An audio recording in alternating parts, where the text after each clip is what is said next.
Harry Potter और half blood Prince. J.K. Rolling. अध्याय 1। दूसरा मंत्री। आधी रात होने वाली थी। प्रधानमंत्री अपने ऑफिस में अकेले बैठकर एक लंबा मेमो पढ़ रहे थे जो उन्हें ठीक से समझ में नहीं आ रहा था। दरअसल वे किसी दूसरे देश के राष्ट्रपति के फ़ोन का इंतज़ार कर रहे थे और सोच रहे थे कि वह जाने कब फ़ोन करेगा। इस दौरान वे पिछले हफ्ते की अप्रिय घटनाओं की यादों को दबाने की कोशिश कर रहे थे। यह सप्ताह बहुत लंबा, कष्टकारी और मुश्किल बीता था। ऐसा लग रहा था जैसे उनके दिमाग में पिछले सप्ताह के अलावा किसी और चीज़ के लिए जगह ही नहीं बची थी। उन्होंने अपने सामने रखे मेमो में लिखी बातों पर ध्यान केंद्रित करने की कोशिश की, लेकिन उन्हें उस पर अपने एक राजनीतिक विरोधी का हंसता हुआ चेहरा दिखा जिसने उसी शाम की न्यूज़ में बयान दिया था। उसने न सिर्फ पिछले सप्ताह में हुई भयंकर घटनाएं दोहराई जैसे किसी को याद दिलाने की ज़रूरत थी, बल्कि यह भी स्पष्ट किया कि वे सारी घटनाएं सरकार की गलती की वजह से हुई थी। उसके आरोपों के बारे में सोचकर ही प्रधानमंत्री के दिल की धड़कनें तेज होने लगी, क्योंकि ये आरोप ना तो उचित थे ना ही सच थे। आखिर उनकी सरकार उस पुल को गिरने से कैसे रोक सकती थी? कोई ये कैसे कह सकता है कि सरकार पुलों पर पर्याप्त खर्च नहीं कर रही है? उस पुल को बने अभी 10 साल भी नहीं हुए थे। बहरहाल विशेषज्ञ भी ये नहीं बता पा रहे थे कि पुल बीच से 2 टुकड़ों में कैसे टूट गया, जिससे दर्जन भर कारें नदी में गिर गईं। कोई यह आरोप लगाने की जुर्रत कैसे कर सकता था कि पुलिस वालों की कमी के कारण 2 भयंकर और सनसनीखेज हत्याएं हुई थी, और सरकार पश्चिमी प्रांत में आए भयंकर तूफान का पहले से कैसे अनुमान लगा सकती थी, जिससे जान माल का काफी नुकसान हुआ था? और क्या यह उनकी गलती थी कि उनका एक कनिष्ठ मंत्री हर्बर्ट कॉर्ली उस सप्ताह अजीब हरकतें करने लगा था और इस वक्त घर पर पड़ा था? विरोधी ने अपनी चौड़ी मुस्कान को छिपाते हुए अंत में कहा, पूरे देश में उदासी का माहौल है। दुर्भाग्य से यह बात बिल्कुल सच थी। खुद प्रधानमंत्री को भी ऐसा ही लग रहा था। इन दिनों लोग सचमुच सामान्य से कहीं ज़्यादा दुखी नजर आ रहे थे।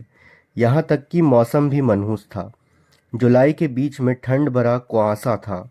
यह ठीक नहीं था, यह सामान्य नहीं था। उन्होंने मेमो के दूसरे पन्ने को पलटा। जब उन्होंने देखा कि मेमो बहुत लंबा है तो हार मान ली। अपने सिर के ऊपर हाथ फैलाकर उन्होंने दुखी मन से अपने ऑफिस में चारों तरफ नजर डाली। कमरा आकर्षक था। इसमें लंबी चौखट वाली खिड़कियों के सामने संगमरमर की सुंदर अंगीठी थी। बाहर की ठंड से बचने के लिए खिड़कियां बंद थी। हल्की कपकपी के साथ उठकर प्रधानमंत्री ने खिड़कियों के पास जाकर उस हल्की धुंध को देखा जो कांच के पार थी। वे कमरे की तरफ पीठ करके खड़े हुए, लेकिन तभी उन्हें अपने पीछे किसी के खांसने की आवाज सुनाई दी। वे स्तब्ध होकर काले कांच में अपना भयभीत प्रतिबिंब देखते रहे। वे उस खांसी को पहचानते थे। उन्होंने ये पहले भी सुनी थी। वे बहुत धीरे धीरे मुड़कर खाली कमरे को देखने लगे। हालांकि वे जरा भी बहादुर महसूस नहीं कर रहे थे, लेकिन उन्होंने बहादुरी का नाटक करते हुए कहा, हेलो। एक पल के लिए तो उन्होंने ये असंभव उम्मीद की कि कोई जवाब नहीं मिलेगा। बहरहाल उन्हें फौरन एक आवाज सुनाई दी, एक सख्त निर्णायक आवाज, जिसे सुनकर लग रहा था जैसे यह कोई लिखा हुआ वक्तव्य पढ़ रही हो। जैसा कि प्रधानमंत्री जानते थे, खांसी की आवाज कमरे के दूर वाले कोने में लगी एक छोटी और गंदी ऑयल पेंटिंग से आ रही थी। वहां पर मेंढक जैसे दिखने वाला नाटा आदमी खड़ा था, जिसने एक लंबी सफेद विग पहन रखी थी। खांसी की आवाज उसी की थी। मगलुओं के प्रधानमंत्री का संदेश। मगलुओं के प्रधानमंत्री के लिए संदेश। तत्काल मिलना है, फौरन जवाब दें, आपका फर्ज। पेंटिंग वाले आदमी ने प्रधानमंत्री की तरफ सवालिया निगाह डाली। और प्रधानमंत्री ने कहा, सुनो, मेरे पास समय नहीं है। देखो, मैं किसी के टेलीफोन का इंतजार कर रहा हूँ। किसी देश के राष्ट्रपति का फोन आने वाला है। उसका इंतजाम किया जा सकता है, तस्वीर वाले आदमी ने तत्काल कहा। प्रधानमंत्री का दिल डूब गया। उन्हें इसी बात का डर था। लेकिन मैं सचमुच उनसे बातचीत करना चाहता था, नाटा आदमी बोला। हम ऐसा इंतजाम कर देंगे कि वह राष्ट्रपति आज फोन करना भूल जाएगा। वह आज के बजाय कल रात को फोन करेगा। कृपया तत्काल मिस्टर फस को जवाब दें। मैं ओ ठीक है, प्रधानमंत्री ने कमजोरी से कहा। ठीक है, मैं फस से मिल लेता हूँ। वे अपनी डेस्क की तरफ तेजी से बढ़े और चलते चलते ही उन्होंने अपनी टाई सीधी की। वे अपनी कुर्सी पर बैठ गए और अपने चेहरे को शांत तथा सामान्य बनाने की कोशिश की। तभी संगमरमर के मेंटल पीस के नीचे की खाली अंगीठी में हरी लपटें चमकने लगी। उन्होंने कोशिश की कि उनके चेहरे पर हैरानी या दहशत के भाव ना आए। जब उन्हें लपटों के बीच में एक मोटा आदमी दिखा, वह भौरे जितनी तेजी से घूम रहा था।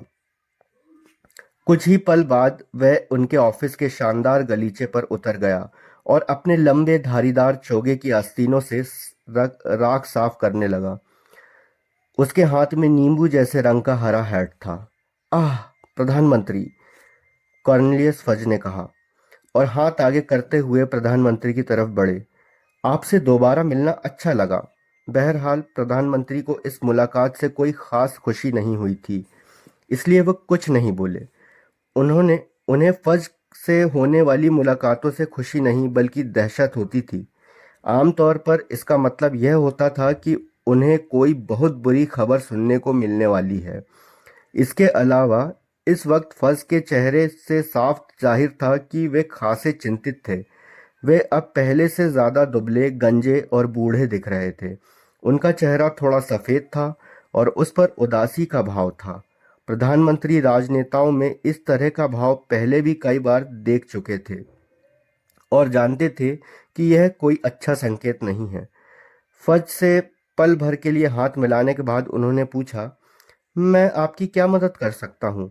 फिर उन्होंने अपनी डेस्क के सामने वाली सबसे सख्त कुर्सी की तरफ इशारा किया। फज ने बुदबुदाकर कहा, समझ में नहीं आता कि कहाँ से शुरू करूं। फिर वे कुर्सी खींचकर बैठ गए और अपने हरे हैट को घुटनों पर रख लिया। बहुत बुरा सप्ताह था, बहुत बुरा सप्ताह था। प्रधानमंत्री ने सख्त लहजे में पूछा, आपका सप्ताह भी बुरा गुजरा है? इस बात से उन्होंने यह जताने की कोशिश की कि उनके पास पहले से ही काफी चिंताएं हैं तथा फज को अपनी परेशानियां बताकर उनकी चिंताओं को नहीं बढ़ाना चाहिए। हाँ, जाहिर है, फज ने कहा और थकान से भरी आंखें मलते हुए उदासी से प्रधानमंत्री की तरफ देखा। प्रधानमंत्री, मेरा सप्ताह भी आपके सप्ताह जैसा ही था। ब्रॉकडेल पुल, बोन्स और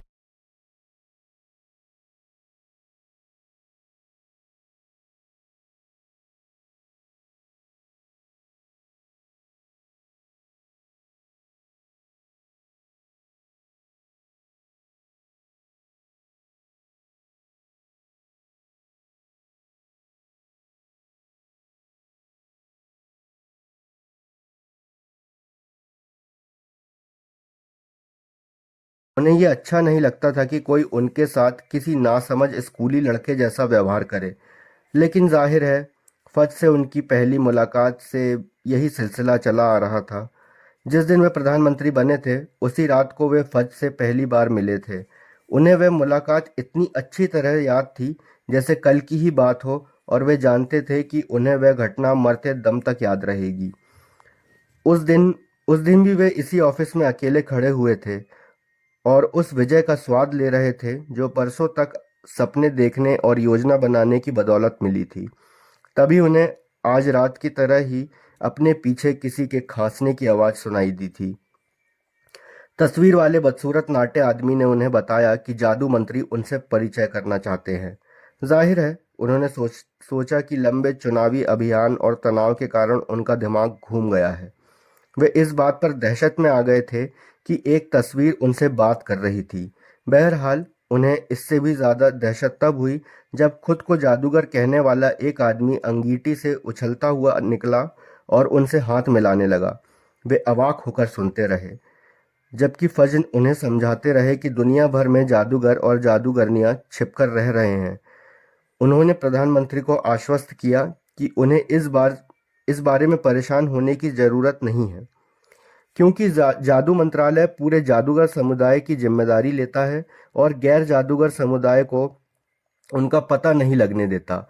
फज ने कहा कि यह काम मुश्किल था, क्योंकि इसमें झाड़ुओं की जिम्मेदारी भरे प्रयोग संबंधी नियम बनाने से लेकर ड्रैगनों को काबू में रखने तक हर चीज शामिल थी। प्रधानमंत्री को याद आया कि ड्रैगनों का नाम सुनकर उन्होंने सहारे के लिए अपनी डेस्क पकड़ ली थी।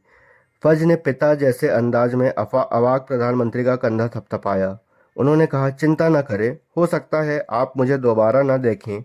मैं आपको तभी दिक्कत दूंगा जब हमारी तरफ कोई सचमुच गंभीर घटना होगी, कोई ऐसी चीज जिसमें मगलू यानी गैर जादूगर लोग प्रभावित हो सकते होंगे, वरना हम जियो और जीनो दो के सिद्धांत पर चलेंगे। वैसे मैं ये कहना चाहूँगा कि आप इस खबर को पहले वाले प्रधानमंत्री से ज़्यादा अच्छी तरह से ले रहे हैं। उन्होंने मुझे खिड़की से बाहर फेंकने की कोशिश की थी। उन्हें लगा था कि विरोधी दल ने मुझे यहाँ किसी छलावे के तौर पर भेजा था। आखिरकार प्रधानमंत्री की आवाज़ निकली, आप सचमुच छलावा नहीं हैं? यह उनकी आखिरी हताशा भरी उम्मीद थी। नहीं, फज ने धीरे से कहा, नहीं, मैं छलावा बिल्कुल नहीं हूँ। देखिए, उन्होंने प्रधानमंत्री के चाय के कप को चूहे में बदल दिया, जो प्रधानमंत्री का मुंह कुतरने की कोशिश करने लगा। प्रधानमंत्री तेज सांस लेते हुए बोले, लेकिन मुझे किसी ने बताया क्यों नहीं? फज अपनी छड़ी जैकेट में रखते हुए बोले, जादू मंत्री सिर्फ वर्तमान मगलू प्रधानमंत्री के सामने ही प्रकट होता है। हमें लगता है कि यह इस बात को गोपनीय रखने का सबसे अच्छा तरीका है। प्रधानमंत्री ने पूछा, अगर ऐसा है तो पहले वाले प्रधानमंत्री ने मुझे चेतावनी क्यों नहीं दी? इस बात पर फज सचमुच हंस दिए। मेरे प्रिय प्रधानमंत्री, क्या आप किसी को यह बात बताएंगे? हंसते हंसते फज ने अंगीठी में थोड़ा पाउडर फेंका, हरी दहकती लपटों में कदम रखा और झोंकी की आवाज के साथ गायब हो गए। प्रधानमंत्री किसी मूर्ति की तरह स्तब्ध खड़े रह गए। वे जानते थे कि वे मरते दम तक किसी को भी इस मुलाकात के बारे में बताने की हिम्मत नहीं कर सकते थे, क्योंकि उनकी बात पर भला कौन यकीन करेगा। इस सदमे से उबरने में उन्हें थोड़ा वक्त लगा। कुछ समय तक तो उन्होंने खुद को यकीन दिलाने की कोशिश की कि फज से हुई मुलाकात उनका वहम था। शायद लंबे चुनावी अभियान के दौरान नींद की कमी के कारण यह हुआ होगा। इस अप्रिय मुलाकात को भुलाने की असफल कोशिश में उन्होंने चूहा अपनी भतीजी को दे दिया, जो इस बात से बड़ी खुश हुई। फिर उन्होंने अपने प्राइवेट सेक्रेटरी को आदेश दिया कि वह उस बदसूरत नाटे आदमी की तस्वीर हटा दे।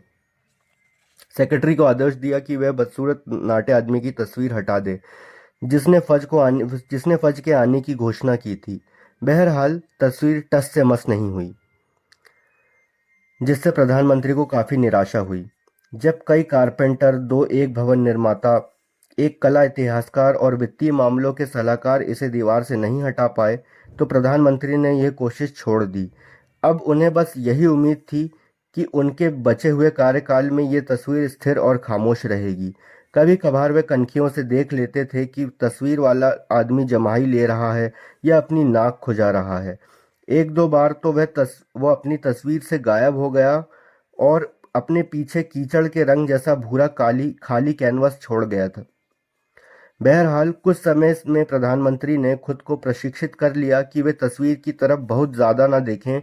जब भी तस्वीर संबंधी कोई विचित्र घटना दिखती थी, तो वे हमेशा दृढ़ता से सोचते थे कि उन्हें दृष्टि भ्रम हो रहा है। फिर 3 साल पहले जब रात की तरह ही प्रधानमंत्री अपने ऑफिस में अकेले थे, तब तस्वीर ने एक बार फिर फज को तत्काल आगमन की घोषणा की। फज अंगीठी से तेजी से बाहर निकले। वे बुरी तरह भीगे थे और भयंकर दहशत में थे। इससे पहले कि प्रधानमंत्री ये पूछ सके कि वे गलीचे पर पानी क्यों गिरा रहे हैं, फज एक ऐसी जेल के बारे में बोलने लगे जिसका नाम प्रधानमंत्री ने कभी नहीं सुना था। उन्होंने सीरियस ब्लैक के नाम का आदमी का नाम लिया, हॉगवर्ट्स जैसी किसी जगह का जिक्र किया और हैरी पॉटर नाम के लड़के के बारे में कुछ कहा, मगर उनकी इन बातों में प्रधानमंत्री को कुछ समझ में नहीं आया। मैं अभी अभी अस्कबान से आया हूँ। फज ने हाँफते हुए और अपने हैट की किनारी से बहुत सारे पानी को अपनी जेब में डालते हुए कहा। ये जेल उत्तरी समुद्र के बीच में है। बहुत बुरी जगह है। दम पिशाच बौखला गए हैं। फज कांपने लगे। आज तक वहां से कोई फरार नहीं हुआ था। प्रधानमंत्री, मुझे आपके पास आना ही था, मजबूरी थी। ब्लैक पहले भी मगलुओं की हत्याएं कर चुका है और हो सकता है कि वह तुम जानते हो कौन के साथ फिर जुड़ने की योजना बना रहा हो। लेकिन जाहिर है आप तो तुम जानते हो कौन के बारे में कुछ नहीं जानते होंगे। उन्होंने एक पल के लिए प्रधानमंत्री को निराशा से घूरा और और कहा, अच्छा बैठ जाइए, बैठ जाइए। अच्छा यही रहेगा कि मैं पहले आपको पृष्ठभूमि बता दूं। विस्की पीजिए। प्रधानमंत्री को यह थोड़ा बुरा लगा कि उनसे उन्हीं के ऑफिस में बैठने और उन्हीं की विस्की पीने को कहा जा रहा है। बहरहाल वे बैठ गए। फज ने अपनी छड़ी बाहर निकाली और हवा में से शराब से भरे दो बड़े गिलास उत्पन्न किए। उन्होंने एक गिलास प्रधानमंत्री के हाथ में दे दिया और कुर्सी खींचकर बैठ गए। फज 1 घंटे से भी ज्यादा समय तक बोलते रहे। इस दौरान उन्होंने एक जादूगर का नाम लेने से इनकार कर दिया और इसके बजाय उसे चर्म पत्र पर लिखकर प्रधानमंत्री के उस हाथ में दे दिया जिसमें विस्की का गिलास नहीं था। जब आखिरकार फज चलने के लिए खड़े हुए तो प्रधानमंत्री भी उठकर खड़े हो गए। तो आपको लगता है कि उन्होंने अपने बाएं हाथ में रखे चर्म पत्र के नाम पर नजर डालते हुए कहा, लॉर्ड वॉल, तुम जानते हो कौन? फज ने गुर्राते हुए कहा। माफ करें, तो आपको लगता है कि तुम जानते हो कौन अब भी जिंदा है? फज ने अपना धारीदार चोगा ठुड्डी के नीचे बांधते हुए कहा, देखिए, हमें वह अब तक नहीं मिला है, लेकिन डंबलडोर कहते हैं कि वह जिंदा है। मेरी राय में वह तब तक खतरनाक नहीं है जब तक कि उसके समर्थक उसके पास नहीं पहुंच जाते। इसलिए हमें ब्लैक की इतनी ज्यादा चिंता हो रही है। तो आप वह चेतावनी दे देंगे ना? बहुत बढ़िया। अच्छा प्रधानमंत्री, मुझे उम्मीद है कि अब हमें एक दूसरे से दोबारा नहीं मिलना पड़ेगा। Good night. लेकिन उन्हें दोबारा मिलना पड़ा था। कुछ महीने बाद ही परेशान हाल फज मंत्रालय कक्ष में हवा में से उत्पन्न हुए थे। उन्होंने प्रधानमंत्री को यह जानकारी दी कि क्विडिच वर्ल्ड कप, यह जाने कौन सा वर्ल्ड कप था, में थोड़ी सी उलझन आ गई थी और इसमें कई मगलू शामिल थे। लेकिन प्रधानमंत्री को चिंता करने की कोई ज़रूरत नहीं थी।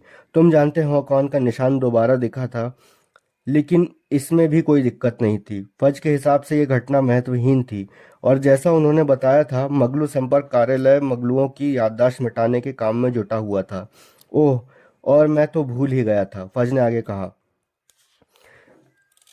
हम जादूगर के त्रिकोणीय टूर्नामेंट के लिए इस देश में 3 ड्रैगन और एक स्फिंक्स ला रहे हैं। ये बहुत असामान्य सी बात है, लेकिन जादुई प्राणी नियमन एवं नियंत्रण विभाग की नियमावली में लिखा है कि देश में बहुत खतरनाक प्राणी लाते वक्त हमें आपको जानकारी देनी होगी। प्रधानमंत्री ने हड़बड़ाते हुए कहा, मैं क्या क्या ड्रैगन? हाँ, 3 ड्रैगन, फज ने कहा, और एक स्फिंक्स। तो अब मैं चलता हूँ। आपका दिन अच्छा गुजरे। प्रधानमंत्री को यह उम्मीद थी कि ड्रैगन और स्फिंक्स के बारे में बताने के बाद वे दोबारा नहीं आएंगे, लेकिन ऐसा नहीं हुआ। पिछली मुलाकात को अभी 2 साल भी नहीं हुए थे कि फज एक बार फिर अंगूठी से बाहर निकले और इस बार उन्होंने ये खबर दी कि अज़्काबान से कैदी सामूहिक रूप से फरार हो गए थे। सामूहिक रूप से फरार? प्रधानमंत्री ने भर्राई आवाज में कहा। चिंता करने की कोई बात नहीं है, चिंता करने की कोई बात नहीं है, फज ने चिल्लाकर कहा। जब उनका एक पैर लपटों में जा चुका था, हम उन्हें जल्दी ही पकड़ लेंगे, बस आपको खबर देनी थी। और इससे पहले कि प्रधानमंत्री चिल्लाकर कह पाते, 1 मिनट रुकिए, फज हरी चिंगारियों के बीच में पहुंचकर गायब हो गए थे। अखबार वाले एक विरोधी चाहे जो कहें, प्रधानमंत्री मूर्ख नहीं थे। उन्हें अच्छी तरह एहसास था कि पहली मुलाकात में फज ने दोबारा न मिलने के जो आश्वासन दिया था, इसके बावजूद वे न सिर्फ एक दूसरे से बार बार मिल रहे थे, बल्कि हर मुलाकात में फज पहले से ज्यादा परेशान दिख रहे थे।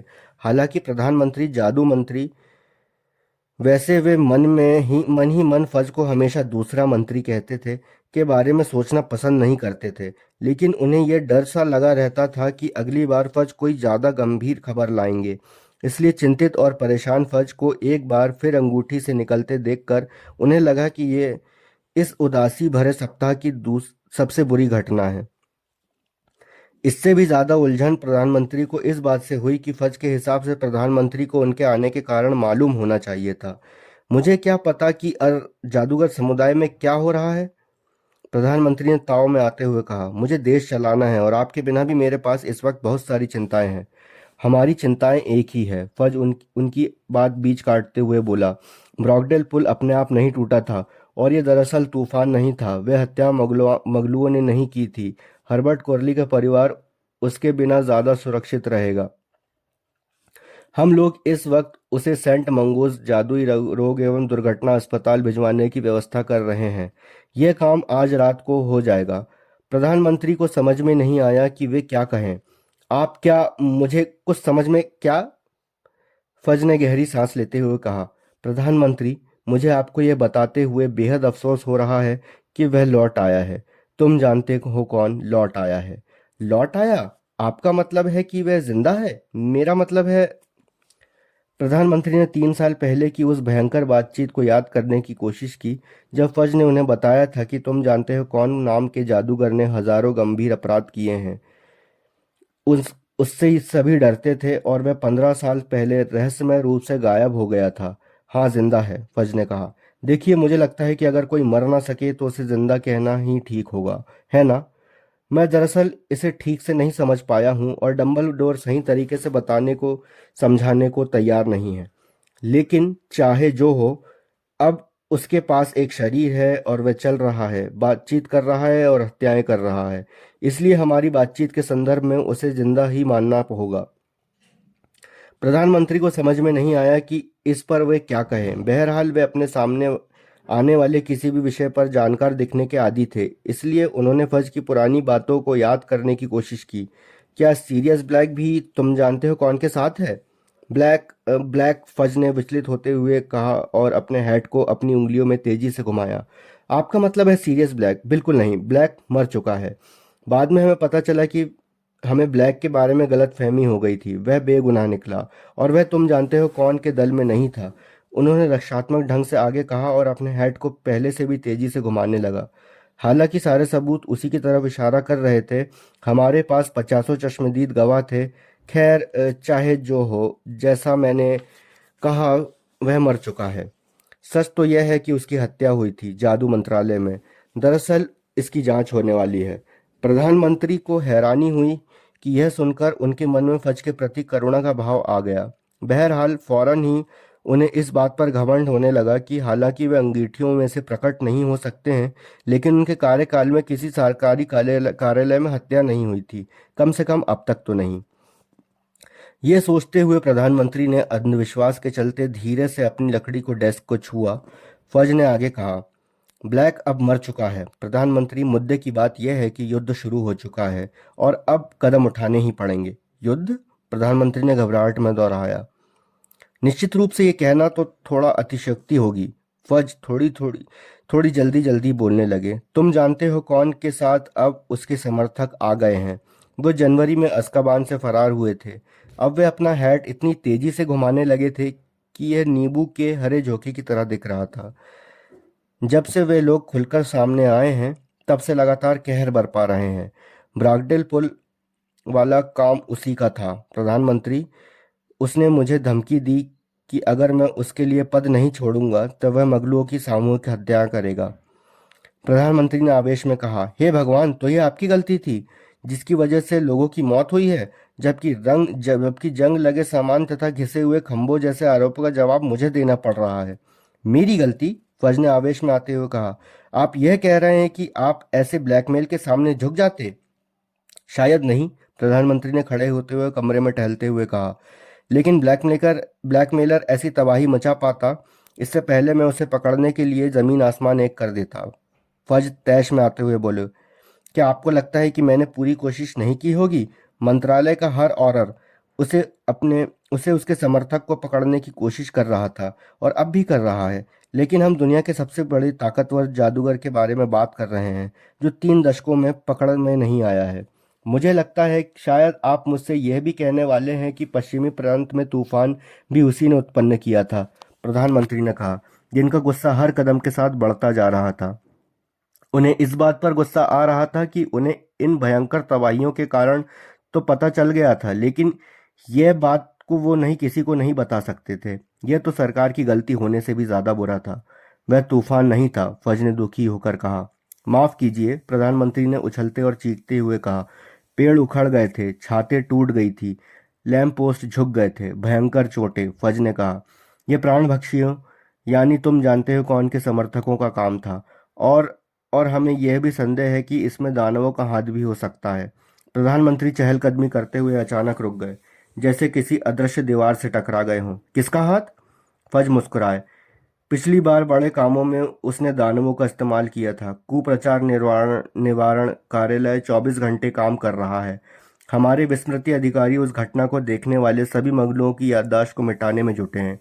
जादुई प्राणी नियमन एवं नियंत्रण विभाग के ज्यादातर कर्मचारी समरसेट के आसपास दौड़ धूप कर रहे हैं, लेकिन हमें अभी तक एक भी दानव नहीं मिल पाया है। ये बहुत बुरा हुआ। प्रधानमंत्री ने आवेश में आते हुए कहा, आप यह क्या कह रहे हैं? मैं इस बात से इनकार नहीं करूंगा कि मंत्रालय का मनोबल काफी कम है, फज ने कहा। और अमेलिया बोन्स के मरने का अफसोस भी है। किसके मरने का? अमेलिया बोन्स के मरने का। जादुई कानून पालन विभाग की प्रमुख। हमें लगता है कि तुम जानते हो कौन ने उनकी हत्या की होगी, क्योंकि वे बहुत अच्छी जादूगरनी थी और सारे सबूत बताते हैं कि उन्होंने जमकर संघर्ष किया था। फज ने अपना गला साफ किया और ऐसा लगा जैसे अपना हेड घुमाना बंद करने के लिए उन्हें काफी कोशिश करनी पड़ी थी। लेकिन उस हत्या की खबर तो हमारे अखबारों में छपी थी। प्रधानमंत्री का गुस्सा अब हैरानी में बदल चुका था। हमारे अखबारों में? Amelia bones? अखबारों में तो लिखा था कि वे एक अधेड़ महिला थी जो अकेली रहती थी। यह नृशंस हत्या थी, है ना? इससे काफी सनसनी फैली थी। पुलिस हैरान है, फज ने आह भरते हुए कहा। हाँ, जाहिर है, पुलिस तो हैरान होगी ही। जिस कमरे में हत्या हुई थी वह अंदर से बंद था, लेकिन हम जानते हैं कि वह हत्या किसने की थी। लेकिन हम हत्यारे को पकड़ नहीं पा रहे हैं। इसके अलावा अमेलिया वेंस भी हैं। वह अमेलिया वेंस भी थी, लेकिन शायद आपने उसके बारे में नहीं सुना होगा। ओ हाँ, मैंने सुना है, प्रधानमंत्री ने कहा। सच तो यह है कि वह वारदात यहीं पास में हुई थी। अखबार वालों ने इसे जमकर उछाला था। प्रधानमंत्री के पड़ोस में कानून व्यवस्था का खिलवाड़। फज ने प्रधानमंत्री की बात को अनसुना करते हुए कहा, जैसे इतना सब ही काफी नहीं था। हमें पता चला है कि अब तो दमपिशाच भी चारों तरफ घूम रहे हैं और हर जगह पर हमला कर रहे हैं। पहले शायद यह वाक्य प्रधानमंत्री को समझ में नहीं आता, लेकिन अब वे ज्यादा समझदार हो चुके थे। उन्होंने सावधानी से कहा, मुझे लगता था कि दमपिशाच अज़्काबान के कैदियों की पहरेदारी करते थे। फज ने थके अंदाज में कहा, लेकिन अब नहीं करते। उन्होंने जेल की पहरेदारी छोड़ दी है और जाकर तुम जानते हो कौन के दल में शामिल हो गए हैं। मैं इस बात से इनकार नहीं करूंगा कि यह बहुत बड़ा झटका था, प्रधानमंत्री ने दहशत भरी आवाज में कहा। लेकिन कहीं आप यह तो नहीं कहना चाहते कि ये प्राणी ही लोगों की आशाओं और खुशियों को छीन रहे हैं? बिल्कुल ठीक कहा, और वे बढ़ते जा रहे हैं। इसी कारण इतना धुंध भरा माहौल है। प्रधानमंत्री के घुटने जवाब दे गए और वे अपनी करीब वाली कुर्सी पर बैठ गए। ये सोच सोचकर ही उन्हें चक्कर आ रहे थे कि अदृश्य प्राणी शहरों में और देहात में उड़ रहे थे तथा उनके मतदाताओं में निराशा फैला रहे थे। देखिए फज, आपको कुछ करना होगा। जादू मंत्री होने के नाते यह आपकी जिम्मेदारी है। मेरे प्यारे प्रधानमंत्री, क्या आपको लगता है कि इतने सारे झमेले के बावजूद भी मैं प्रधानमंत्री बना रहूंगा? मुझे 3 दिन पहले हटा दिया गया है। पूरा जादूगर समुदाय एक पखवाड़े से चिल्ला चिल्ला कर मेरे इस्तीफे की मांग कर रहा था। मैंने अपने पूरे कार्यकाल में उन्हें कभी इतना एकजुट नहीं देखा।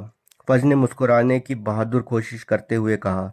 प्रधानमंत्री कुछ पल के लिए अवाक रह गए। अपनी हालत पर वे नाराज थे, लेकिन इसके बाद भी उन्हें अपने सामने बैठे निराश व्यक्ति के लिए सहानुभूति महसूस हुई। उन्होंने आखिरकार कहा, मुझे बहुत अफसोस है। क्या मैं आपके लिए कुछ कर सकता हूँ?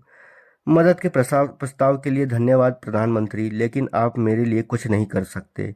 मुझे आज रात को आपके पास सिर्फ इसलिए भेजा गया है ताकि मैं आपको ताज़ा स्थिति की जानकारी दे दूं और अपने उत्तराधिकारी के बारे में आपका परिचय करवा दूं। मेरे ख्याल से अब तक उन्हें यहाँ आ जाना चाहिए था, लेकिन जाहिर है इस वक्त वे बहुत व्यस्त हैं क्योंकि इतना कुछ हो रहा है।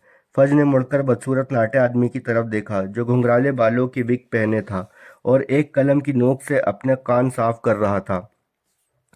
फज की निगाह पड़ते ही उन्होंने कहा, वे आने ही वाले हैं। इस समय वे डंबलडोर की चिट्ठी लिख रहे हैं। मेरी शुभकामनाएं उनके साथ हैं। फज ने कहा कि पहली बार उनकी आवाज में कटुता का पुट था। मैं पिछले 15 दिन से हर दिन डंबलडोर को 2 चिट्ठियां लिख रहा था, लेकिन वे टस से मस नहीं हुए। अगर वे उस लड़के को राजी कर लेते तो मैं अब भी जादू मंत्री होता। खैर, शायद स्क्रिमग्योर मुझसे ज्यादा खुशकिस्मत साबित हों। दुखी फज खामोश हो गए। बहरहाल, लगभग तत्काल ही तस्वीर ने खामोशी तोड़ दी। तस्वीर वाले जादूगर ने अचानक सख्त आधिकारिक लहजे में कहा, मंगलुओं के प्रधानमंत्री के लिए संदेश, मुलाकात का आग्रह, अत्यावश्यक, फौरन जवाब दें। रियोफिस स्क्रिमग्योर, जादू मंत्री। हाँ हाँ, अच्छा, प्रधानमंत्री ने बेध्यानी से कहा। अभी वे पलटे ही थे कि अंगीठी की लपटें एक बार फिर से हरी हो गई और कुछ ही पल बाद शानदार गलीचे पर दूसरा घूमता हुआ जादूगर प्रकट हुआ था। हो गया। फज उठकर खड़े हो गए। एक पल झिझकने के बाद प्रधानमंत्री भी खड़े हो गए। नया आगंतुक सीधा खड़ा हुआ और अपने लंबे काले दुशालों पर लगी राख को साफ करने लगा और चारों तरफ देखने लगा। प्रधानमंत्री के मन में पहले तो ये मूर्खतापूर्ण विचार आया कि र्यूफस स्क्रिमग्योर बूढ़े शेर हैं। उनके हल्के नारंगी बालों और घनी बाहों में सफ़ेद लकीरें थीं। उनकी आंखें पीली थीं, जिन पर तार के फ्रेम वाला चश्मा था। हालांकि वे थोड़ा लंगड़ाकर चलते थे, लेकिन उनकी चाल में एक शाही अंदाज झलकता था। उन्हें उन्हें देखकर लगता था कि वे चालाक और सख्त होंगे। प्रधानमंत्री को समझ में आ गया कि संकट की इस घड़ी में जादूगर समुदाय ने फज की जगह पर स्क्रिमग्योर को क्यों चुना था। आप कैसे हैं? प्रधानमंत्री ने विनम्रता से कहते हुए अपना हाथ आगे बढ़ाया। स्क्रिमग्योर ने बहुत कम देर हाथ मिलाया, कमरों में चारों तरफ नजर दौड़ाई और फिर दुशाले में से छड़ी निकाल ली। उन्होंने पूछा, फज ने आपको सब कुछ बता दिया? फिर वे दरवाजे तक चलकर गए और अपनी छड़ी से की होल को ठोका। प्रधानमंत्री को लॉक लगने की आवाज सुनाई दी। देखिए, प्रधानमंत्री ने कहा, अगर आपको बुरा न लगे तो मैं लॉक को खुला रखना चाहता हूँ। मैं नहीं चाहता कि कोई बीच में बाधा डाले। स्क्रिमग्योर ने कहा। ना ही देखें, उन्होंने आगे कहा। जब उन्होंने अपनी छड़ी से खिड़कियों की तरफ इशारा किया तो पर्दे बंद हो गए। अब ठीक है। अच्छा, इस समय मैं काफी व्यस्त हूँ, इसलिए हम सीधे काम की ही बात करते हैं। सबसे पहले तो मैं आपकी सुरक्षा के बारे में बातचीत करना चाहूंगा। प्रधानमंत्री अपनी पूरी ऊंचाई तक तनकर खड़े हुए और बोले, धन्यवाद, लेकिन मैं अपनी वर्तमान सुरक्षा व्यवस्था से पूरी तरह संतुष्ट हूँ। हम नहीं हैं, स्क्रिमग्योर ने बात काटते हुए कहा। यह मंगलुओं के लिए बहुत बुरा होगा अगर उनका प्रधानमंत्री सम्मोहन शाप के वशीभूत होकर काम करने लगे। आपके बाहरी ऑफिस में जो नया सेक्रेटरी आया है, प्रधानमंत्री ने गर्मजोशी से कहा, आप चाहे जो कहें, मैं किंग्सले शैकलबोल्ट को कभी नहीं निकालूंगा। वह बहुत कार्यकुशल है, वह बाकी लोगों से 2 गुना काम करता है। ऐसा इसलिए है क्योंकि वह जादूगर है, स्क्रिमग्योर ने बिना मुस्कुराए कहा। वह बहुत प्रशिक्षित ऑरर है जिसे आपकी सुरक्षा के लिए नियुक्त किया गया है। प्रधानमंत्री ने कहा, जरा ठहरो, आप अपने लोगों को मेरे ऑफिस में नियुक्त नहीं कर सकते। देखिए, मेरे यहाँ कौन काम करेगा यह फैसला मैं ही करूंगा। स्क्रिमग्योर ने ठंडे स्वर में कहा, अभी तो आप कह रहे थे कि आप शैकलबोल्ट के काम से खुश हैं। मैं खुश हूँ, मेरा मतलब है मैं खुश हूँ। तो फिर तो कोई दिक्कत ही नहीं है ना? स्क्रिमग्योर ने कहा। मैं ठीक है, जब तक शैकलबोल्ट का काम उत्कृष्ट रहता है, प्रधानमंत्री ने कमजोर आवाज में कहा। लेकिन ऐसा लगा जैसे स्क्रिमग्योर ने उनकी बात सुनी ही नहीं थी। अब आपके कनिष्ठ मंत्री हर्बर्ट कॉर्ली के बारे में, उन्होंने आगे कहा, जो बतख की नकल करते जनता का मनोरंजन कर रहा है, उसके बारे में क्या? प्रधानमंत्री ने पूछा। स्क्रिमग्योर बोले, स्पष्ट रूप से उस पर गलत तरीके से सम्मोहन छाप किया गया है। इससे उसका दिमाग घूम गया है और वह लोगों के लिए खतरा बन चुका है। वह सिर्फ बतख जैसी आवाज ही तो निकाल रहा है। प्रधानमंत्री ने कमजोर स्वर में कहा। निश्चित रूप से थोड़े आराम से, शायद पीना कम करने से, स्क्रिमग्योर ने कहा। सेंट मंगोज जादुई एवं दुर्घटना अस्पताल के उपचारकों का एक दल इस वक्त उसकी जांच कर रहा है। अब तक वह 3 उपचारकों का गला घोटने की कोशिश कर चुका है। मुझे लगता है कि सबसे अच्छा यही रहेगा कि हम उसे कुछ समय के लिए मगलुओं के बीच से हटा लें।